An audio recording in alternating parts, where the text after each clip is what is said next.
Imagine a world ruled by one power, an empire stretching from the sands of Egypt to the mountains of India. This was the Achaemenid Persian Empire, the largest the world had ever seen. At its height, under kings like Cyrus and Darius the Great, it was a marvel of administration, tolerance, and power. But like all great empires, it was destined to fall, and the seeds of its destruction were sown from within. Our story begins not with a bang, but with a betrayal. In 465 BC, King Xerxes, the very man who had once tried to conquer Greece, was assassinated in his own bed. His death plunged the court into chaos. A rapid succession of weak and ineffective rulers followed, more interested in palace intrigue and luxurious living than in governing a vast, multicultural empire. Power, once centralized in the hands of the great king, began to slip away. Across the sprawling domains, the provincial governors, known as satraps, smelled weakness. Originally appointed as loyal administrators, many now saw an opportunity. They began to rule their territories like independent kings, levying their own taxes, raising their own armies, and even waging war against each other. The empire was fracturing. The immense wealth that once flowed to the central treasury was now being diverted to fuel the ambitions of these rebellious The core was rotting from the inside out. Nowhere was this decay more evident than in Egypt. The land of the pharaohs had always been a reluctant part of the Persian Empire, its people proud of their ancient heritage. Time and again, Egypt rose in revolt. These rebellions were costly, draining the empire's resources and manpower, while Persian forces often succeeded in crushing the uprisings. Each victory was a Pyrrhic one, further weakening the empire's military and financial strength.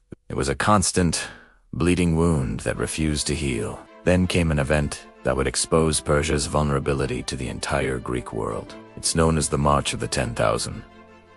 A massive army of Greek mercenaries had been hired by a Persian prince to help him seize the throne. But when their employer was killed in battle, these 10,000 soldiers found themselves stranded deep inside enemy territory, hundreds of miles from home. Against all odds, they fought their way back to the Black Sea, carving a path through hostile lands and defeating every Persian force sent against them. When they returned to Greece, their story spread like wildfire. It was a tale of incredible courage, but it was also a revelation. The mighty Persian Empire, the superpower of the age, was not invincible. Its vast armies could be defeated by a smaller, more disciplined, and highly motivated force. The Greeks, who had lived in fear of Persian power for generations, now saw a giant with feet of clay. The mystique of Persian invincibility was shattered, and this knowledge would plant a dangerous idea in the mind of a young Macedonian prince. While Persia was consumed by internal strife, a new power was rising in the north of Greece. Macedon, long considered a backwater by the sophisticated city-states of the south, was being transformed by its ambitious and brilliant king, Philip II. Through a combination of diplomacy, political cunning, and military innovation, Philip forged the scattered Greek states into a single, unified force under his command. He created a professional army, the likes of which the world had never seen, centered around the formidable Macedonian phalanx. Philip's ultimate goal was clear: to lead a united Greek army against the Persian Empire. He saw it as a grand crusade, a way to avenge the Persian invasions of the past and to secure new lands and immense wealth for his people. He spent years preparing, building his army, and consolidating his power. The stage was set for a monumental clash of civilizations. Persia, weakened and divided, was about to face its greatest challenge yet. But just as he was about to launch his grand invasion, Philip II was assassinated. The dream of conquering Persia seemed to die with him. Yet, destiny had other plans. His throne passed to his son, a young man of just 20 years old, who had been tutored by the great philosopher Aristotle and trained in the art of war by his father. His name was Alexander, and he would not just fulfill his father's dream, he would exceed it in ways no one could have possibly imagined. In 334 BC, Alexander the Great, at the head of his Macedonian and Greek army, crossed the Hellespont into Asia Minor. The invasion of the Persian Empire had begun. The reigning Persian king, Darius III, initially underestimated the young Macedonian. He dispatched a regional army to deal with what he considered a minor annoyance. This led to the first major confrontation, the Battle of the Granicus River. Alexander, leading from the front as he always did, charged his elite cavalry directly into the Persian lines. It was a reckless, audacious move, but it worked. The Persian forces were stunned by the ferocity of the attack. Their lines broke, and the battle turned into a rout. The victory was a resounding one for Alexander. It opened up all of Asia Minor to his army and sent a shockwave through the Persian Empire. The young king was no mere raider. He was a serious threat. Darius III now realized the gravity of the situation. He could no longer rely on his subordinates. He gathered a massive imperial army, drawing troops from every corner of his vast domain, and marched to confront Alexander himself. The two kings and their armies met at the Battle of Issus.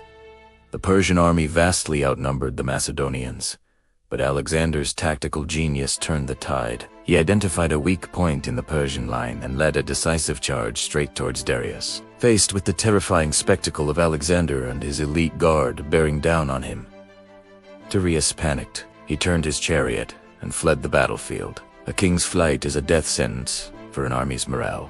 The Persian line collapsed, and another great victory belonged to Alexander. He even captured Darius's mother, wife, and children, whom he treated with the utmost respect.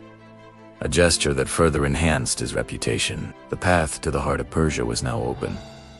But Darius was not finished yet. He retreated into the eastern provinces and spent the next 2 years raising another, even larger army. He was determined to make one final stand to save his empire. He carefully chose a wide, flat plain at Gaugamela in modern-day Iraq, a battlefield perfectly suited for his scythed chariots and superior numbers.